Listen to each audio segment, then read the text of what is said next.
What's going on, ladies and gentlemen? Here we are back at it again, baby, with the Division 2 right around the corner. We got the beta coming up.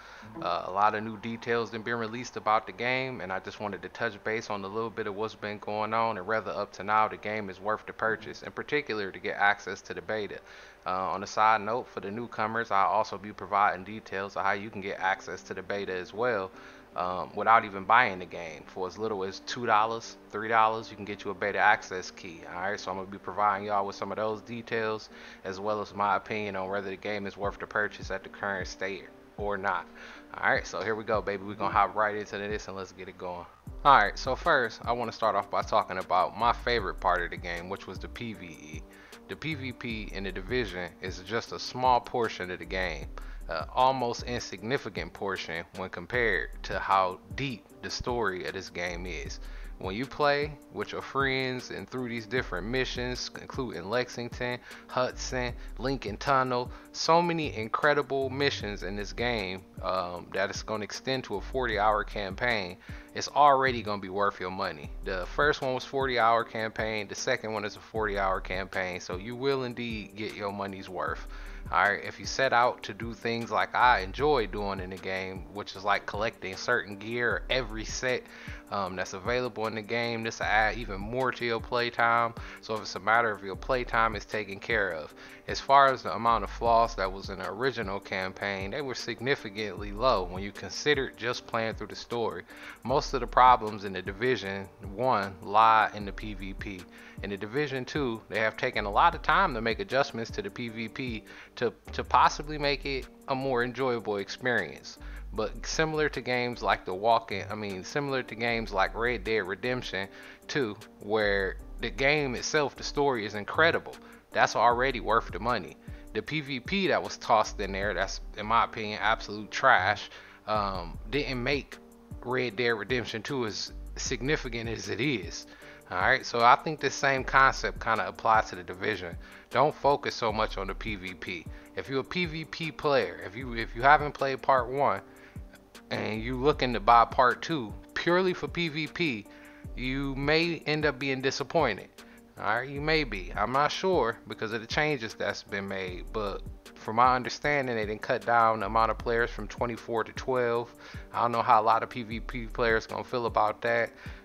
It's some other significant changes within the PvP realm of the game, such as normalization, which either may benefit or not benefit some players, and that's depending on how it all work out. So in the end, I'm gonna get a little bit more into all of this in depth in the next video after this one, but for now I just want to get to the point of what you should buy, so that you get your money's worth, you get the best possible price. And if you are still uncertain if you want this game or not, you rather try the beta first, where you can get that beta key for a cheaper price. Okay, so now I went ahead and pulled up all 6 versions of the Division 2 that you can purchase, starting off with the Standard Edition at $59.99, the Gold Edition at $99.99, the Gold Steelbook Edition at $109.99, the Ultimate Edition at $119.99, the Dark Zone Definitive Collector Edition at $189.99, and the Phoenix Shield Collector at $249.99. So, out of all 6 versions of these, you can purchase any one you want. All will give you access to the beta. I can and will show you other places you can purchase this game that will also include access to the beta at a cheaper price. But if you do buy it from any of these sites, you need to make sure that they are for Uplay. Alright, you're going to want to run the Division 2, especially for PC, on Uplay, not Epic Games or no other, third party. Ubisoft is the best place to get this particular game from. Alright, so now we're going to go into what version includes what and what do I think is the best version for most people. Alright, so here we are. I got it pulled up now. We're looking at what each version includes that the other doesn't. So what I'm going to do is just go through each one, do a quick breakdown, and give my opinion on which one is the best and which one I think is the worst. Alright, so here we go. Standard Edition. This will include the base game, Division 2, access to the private beta, the Capital Defender Pack, and the Tommy Teddy Bear. Alright, and that's all the pre-order bonus that you get if you buy the game before March 15th when it will be released. The beta will be starting February 7th to 11th, so that's really close. So long as you get it in between those days or before that day, you'll be playing in the beta. Alright, so if you're still uncertain of the game, it's one way that you can get access to that beta to test it out by purchasing the game. Alright, so that's what you get with the standard edition, which in my opinion is my number one pick. And the reason that that particular version is my number one pick is because the 3-day early access is cool. I would say if you're a content creator, Twitch streamer, YouTuber, maybe this would be more beneficial to you, having early access to the game, being able to come up with stuff a little bit earlier than other people. And the 1-year pass, I don't think plays anybody pretty much any good in the first year anyway. So coming into this first 6 months, that pass will be cheaper by the time the content comes. Alright, from any of the sites that I show you today or any other places, you will be able to get the 1-year pass cheaper. So I'm not sure that it's worth an extra 40 when later it'll only cost you 20, 30 bucks. A little bit down the line, it might be smarter to wait, unless you're a die-hard fan. Alright, if you're a die-hard fan, all of these, even though they're expensive, I would love to have personally the Phoenix Shield edition. Alright, but it's out of my price range, so if I can't have that one, you know, I'm probably gonna stick with the standard edition, maybe gold at most, and that's because I make videos and stuff, so I would like to get a little access a little bit earlier, but that depends. Alright, so next we're gonna move to the gold steelbook edition, which include everything that the gold do except for the Tommy the teddy bear, which I think is pretty weird. You know, I think it would have been more fair to go ahead and include the Tommy the teddy bear since he a pre-order as well. I don't see really how the gold edition don't come with that. I mean, do come with that, and the gold steelbook edition don't. The benefit of this steel book isn't that great. You know, I got something pretty similar to that when I bought the Spider-Man Collector's Edition.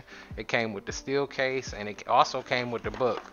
So I would imagine that the Division 2 is book gonna be something similar to this, you know, where you could just flip through it. You got little pictures of some of the characters in there, and little stuff like that, you know, background story. Not very many words when I'm thinking about it. You know, it's just more pictures, you know.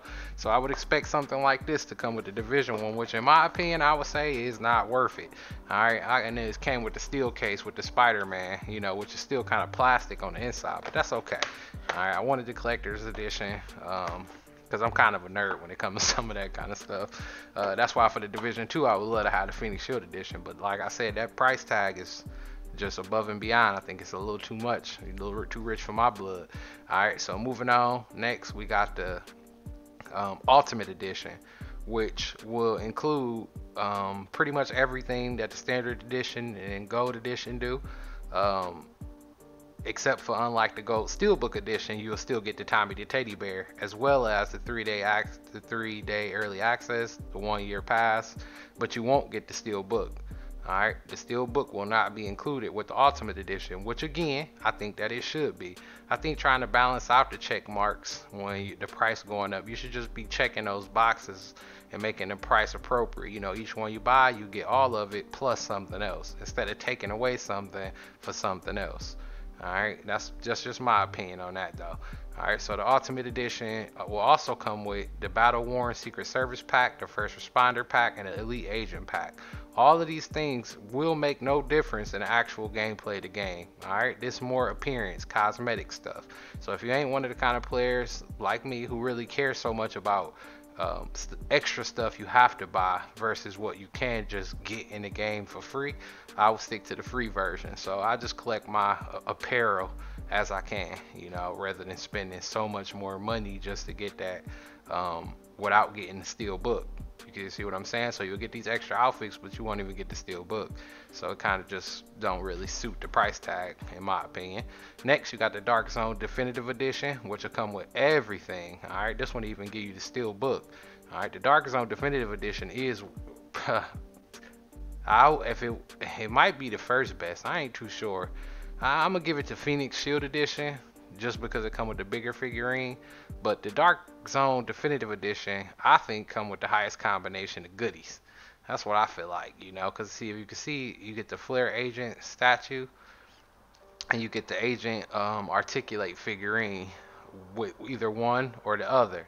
All right, even when you pay the $250 for the Phoenix Shield Edition, you still don't get the Flare agent status.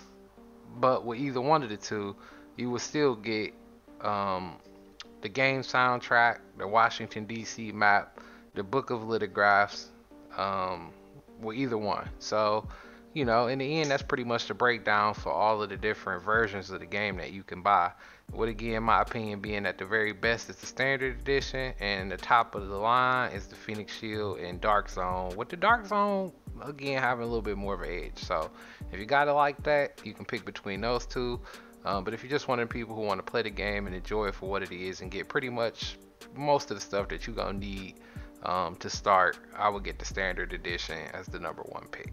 Alright, so here we are, last but not least, at the part I know you all been waiting for. How can you get access to the Division 2 beta on February 17th to 11th for $1?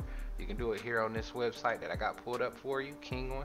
Alright, you want to go over there, you can grab you a key for $1.13. You can also add a kind of buyer protection, as you can see, where you can check the little include box for 23 cents. So this will make it $1.36 total. If you want some kind of extra insurance that your key will work, won't be pulled or anything like that, even though I've never had that problem with this website. Alright, so this is where you can get your beta key for $1.13, which I think is pretty amazing for the people that haven't had a chance to play Division and you want to get a taste of the beta. I highly recommend you grab one of these keys, and hopefully if a lot of people see this video, I'm pretty sure those keys gonna sell out pretty quickly. So if you want one and you're one of the people who stick around my channel, support my videos, here you go, man. It's an early bird special for you. So hop over to Kingwin and buy it. You can also buy the full game, which I'll pull that up and show you, where in my current location is $46.54 in total for the Division 2. But this is particularly for the EU, this particular key. Alright, if you go buy a key from Kingwin, make sure that if you're in the United States, the key is valid for the North America or the United States. If you're in Africa, it's a key for Africa. If you're in, this is really unique to this game this time around. So make sure if you do buy the key from any of these extra websites that you match your region to the key, so you'll be able to activate it over Uplay. Alright, that's going to be pretty important. And that pretty much wrap up this video. Coming up on the next video, I'm going to cover a little bit about what I do and don't like about the Division 2 in a lot more detail. Alright, this was more just to get everybody situated on what they want to buy, where they can get this, is it worth it, just covering the basics. The next one going to be a lot more advanced. So I hope y'all enjoyed the video. I hope that it was informative, and I will catch you boys on the next one.